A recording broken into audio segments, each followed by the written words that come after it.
Welcome back to Next Gen Console Watch, our show following everything going on with the PlayStation 5 and Xbox Series X. I'm Daemon Hatfield, and as always, I'm joined by Ryan McCaffrey, host of IGN's Xbox podcast, Podcast Unlocked. Happy holidays, Daemon. Happy holidays to you and everyone out there watching this very show. And Max Scoville, host of IGN's PlayStation podcast, Podcast Beyond. Cowabunga, Daemon.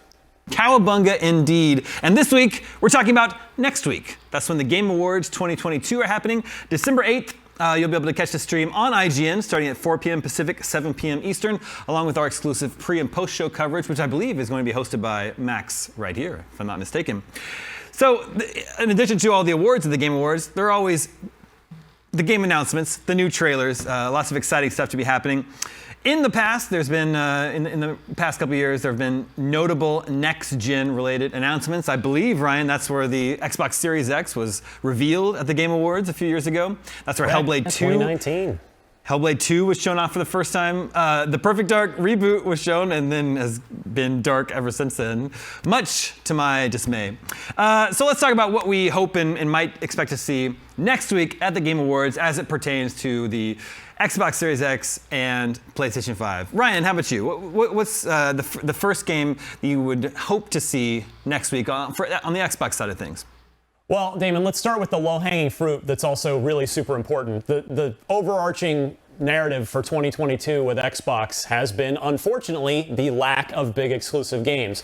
We know there are plenty of them scheduled for 2023, and it's time to put some dates on those. So I think a release date trailer for Redfall would be something I would be surprised to not see. I really think that's a thing that should happen at the Game Awards. And I say Redfall because even though we just expect Redfall and Starfield in the first half of 2023, Redfall's generally regarded as the one that's coming first. So I think that one is the higher probability. That said, I think a release date trailer for Starfield would also go a heck of a long way. Now that game has had a release date that it missed, that it was delayed past. So whatever date that Microsoft lands on ultimately for Starfield, they're going to need to stick to that date rather than miss it twice. But those two, I think, would really go a long way towards getting Xbox's 2023 off on the right foot. But you go past that, and I think that you look back on some of these games that Microsoft has announced that we just haven't seen anything about yet. Avowed is arguably, might be one of the, Avowed and Fable are probably the two biggest ones in their lineup that aren't the imminent things like Redfall and Starfield.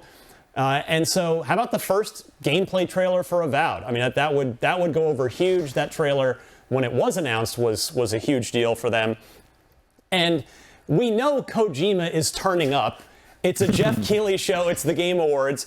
And we know that Hideo Kojima has an Xbox project. So maybe the proper announcement, first details of that, could be something that happens as well. I mean, I just mentioned Fable. That game seems like it's further out. They just recently hired a writer who had worked on, I believe it was the Horizon series for Sony. So that would indicate to me that there's still a good ways to go. But hey, maybe we get our first look at gameplay from Fable, just optimistically speaking. And outside of that, I mean, if Microsoft wants to really make an impression at the Game Awards and announce something new, well, Gears of War 6 is a game that we all know is coming, but it's officially unannounced. We know it's Unreal Engine 5. The Coalition's been working closely with Epic on Unreal Engine 5, and I would love to see Gears 6 get announced. So I think I probably just went from most probable to least probable in that little spiel, but I'd take any of that. Any of that would be great. What about Hellblade 2, a game that, frankly, I'm surprised is not out yet? A chance that we'll see it yet again at the Game Awards?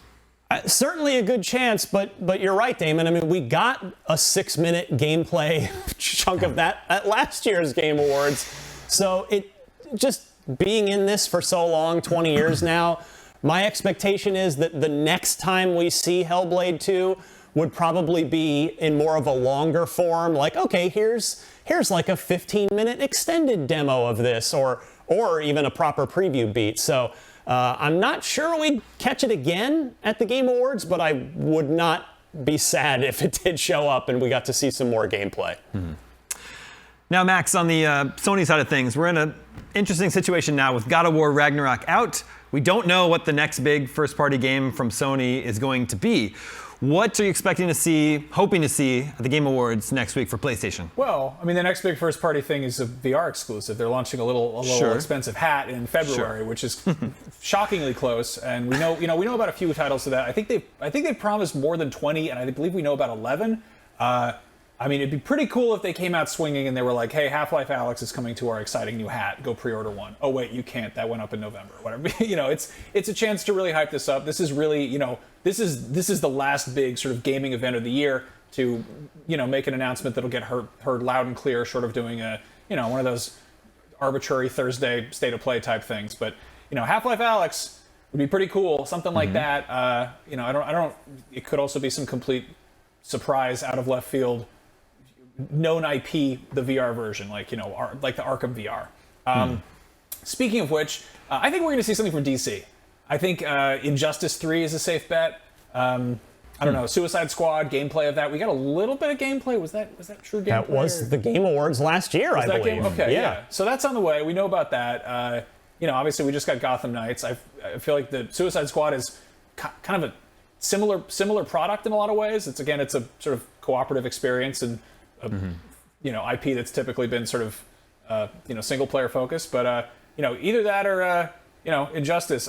Wonder Woman, I don't see that happening anytime soon. We got that was the reveal. That was a reveal last year, wasn't it? It was a very brief CG teaser. Yeah. A lot of CG teasers. On that note, speaking of sort of known IP and whatnot, we got this Star Wars Eclipse trailer last Game Awards, which I don't think we're going to see for a very long time, but I do think we're going to see something from Lucasfilm Games, whether that is news on Jedi Survivor or maybe the Machine Games Indiana Jones game, which Todd Howard just made a little soundbite about earlier today, which is promising. I would love to know more about that game. We just got one of those many CG trailers where the camera just pans across a desk and there's Easter eggs scattered around, and we do a rewind trailer about that. But yeah, there's also the KOTOR remake, which is going to be a PS5 exclusive when that eventually happens, which is pretty cool. While we're talking about multi-billion-dollar Disney-owned properties, Avatar is around the corner. That has a Ubisoft game in the works, which is coming out sometime in the distant future. It would not surprise me in the least if we got some sort of just eventy type thing, like James Cameron pops up in a cell phone video and says, "Hi Jeff, thanks for having me. Great to be here. Happy to announce that Na'vi skins are coming to Fortnite." Something like that. Or the new mobile game is available now. One of those kind of just for lack of a better term, just one of those sort of marketing blasts that they would throw in there, because that movie's out in a couple of weeks, and Game Awards again is sort of right there. It's you get a lot of people's attention focused right in front of you. So if you're trying to promote something big, I don't know, maybe The Rock has a new favorite energy drink, maybe the Chick Hydra Man has a new blade in his head. Who knows? Ubisoft also has a Star Wars game supposedly in development that we don't really know anything about. I'd love to see more of that. I generally like the Ubisoft open world formula. I'd love to see that work with Star Wars. I also think the timing is right for Elden Ring downloadable content. Elden Ring is 9 months old now. I think previous From Software games got DLC in a shorter time period. Elden Ring is nominated for Game of the Year. It would be really nice timing for FromSoft and Namco Bandai if Elden Ring won Game of the Year the same night the DLC was announced and pre-orders were made available. I think that would be a very, very nice situation for them. But aside from that, the Breath of the Wild, Damon. That's the Breath of the Wild. That happened with Breath of the Wild. Well, speaking of, any chance we see any Tears of the Kingdom? Not next gen related, but we were talking about that in the office earlier, and it's Jeff Keighley. He knows everybody in the industry, but the question we were debating was, and this is nothing against Jeff, but was Reggie his real in at Nintendo? And now that Reggie's not there anymore, is it going to be a lot tougher for him to get Zelda stuff as a big exclusive? And I don't know the answer to that. So, we've got a May release date. But Nintendo may just be perfectly happy to... I mean, they just had a 5-minute Nintendo Direct to show off a 2-minute trailer. Yeah. Which, by the way, first of all, I think that movie looks phenomenal. Yeah. I am incredibly jazzed for it. But I thought that trailer would have been a better fit for the Game Awards than for a 5-minute Nintendo Direct. Yeah, but yeah, Nintendo knows that they can just be like, "Hey, we're having a Direct," and people will be like, "They'll show up." Prime 4 gameplay. Yeah. They have to be like, "No, we're announcing 4 new love interests for the next Fire Emblem or whatever." You know, but they're good at getting that captive audience. They pretty much pioneered that whole. We're having our own press conference where you throw ducks at balloons and nothing is what it seems. Like, they're very good at kind of staking out that corner of the internet. And, you know, again, it's a lot of people pay attention to the Game Awards, but you have to compete for the message. Like, it's easy to sort of lose track of what gets announced in the shuffle. And, you know, we check our own notes to be like, did that come out last year? Was that a thing? Who knows? Yeah. So to answer your question, Damon, I feel like with Reggie not at Nintendo anymore, it's maybe more of a 50-50 coin flip as to whether or not we see Zelda at this Game Awards. It's not as a sure thing as a Kojima appearance, then. Exactly. What would be your personal picks for your dream announcements at the Game Awards? Mine would be sort of a re-reveal of Perfect Dark. I know that it's had some trouble in development. They brought in Crystal Dynamics to help, but I like, you know, Crystal Dynamics did a great job with the Tomb Raider franchise. So that's my personal. Ryan, how about you? Well, we just had the 20th anniversary of Splinter Cell, and the development team of the Splinter Cell remake gave us a cool 20-minute roundtable video where they did show some concept art from the remake and emphasized that they're still super early, they're still prototyping it. I would be thrilled, even with a CG teaser whose sole goal would be for me to hear Michael Ironside's voice to confirm that he is back as Sam Fisher. So I know that's probably not going to happen. They probably would have just done that at the 20th anniversary 2 weeks ago if they were going to do that. But that you asked me for my dream thing, and that's it. Yeah, that would be awesome. I miss Splinter Cell as well. Max, how about you? Oh man, Elden Ring DLC. Obviously, that's sort of a big thing. Spider-Man 2. Looking forward to it. Very excited about that. It's sort of a known quantity. I am a greedy little piglet, and I want to see more about Insomniac's Wolverine game. I know that's a ways off. They probably want to get people hyped on Spider-Man before that, but come on. I want to be Wolverine. Let me be Wolverine. Yeah. Show me the Wolverine. Yeah, it's been a while. That was announced with just a short little teaser trailer, September 2021, so it's been a while since we've heard anything about that game. I would love to hear about that too. And now we have the results of last week's poll, which are a little bit suspect. We asked which system had the best first couple years, and Ryan had a lot of evidence to support that. The Xbox 360 just had an incredible first couple of years, a really strong launch to that console.